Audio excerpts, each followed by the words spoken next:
All right, and now, to present for this award, please welcome writer-at-large for The Stranger, Brendan Kiley, everybody. Brendan!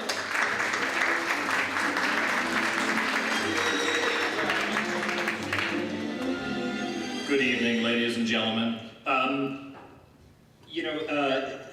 Cinema Paradiso, Cinema Paradiso is a great film in its way. It's a film about a boy and his movie theater and a big fire at the end, I think. But what the film is really about, and what the clips that we've been seeing all night are really about, the film is about sex in movies, and it's about sex in art. And there was another nominee that I think did a more sort of complicated and interesting job of dealing with sex in art, and that was Camille Claudel.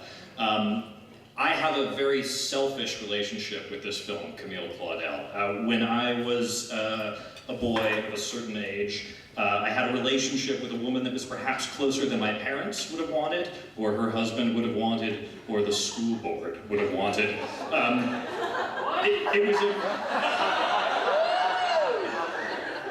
It was a mostly sublimated relationship, and we sublimated a lot of our feelings for each other through books and through film and through artwork, and Camille Claudel is one of the films that we loved together very deeply.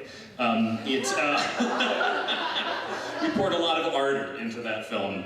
It was about a young woman, a young sculptor, who defied the wishes of her mother and took on an artistic and romantic education with the sculpture Auguste Rodin, and was very involved in the making of the Gates of Hell, which I think, based on Dante's Inferno, and so that is interesting as well, that her relationship with him is so fraught while they're working on the Gates of Hell, which is a work about sin, and it's about sensuality, and it's about bodies, and it's about passion, and the movie's about all these things, as well as about Frenchness and wine and forbidden love and all this other stuff. So while Cinema Paradiso deals with sex and art is like, sex and art is good, and the priests censor it, and then we get it back in the end, and we feel great about it.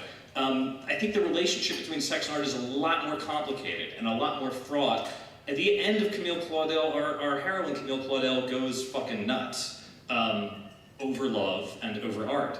And when I was a boy of a certain age, watching this film, I thought to myself that there is nothing worth going crazy for except for love and for art. And at that age, I even thought that maybe it would be better to go crazy for love and art than it would be to stay sane. I think I know better today. So for some selfish reasons and for some theoretical reasons, I really wish Camille Claudel had won. But I do think Cinema Paradiso is a wonderful film. So congratulations, Cinema Paradiso, and thank you.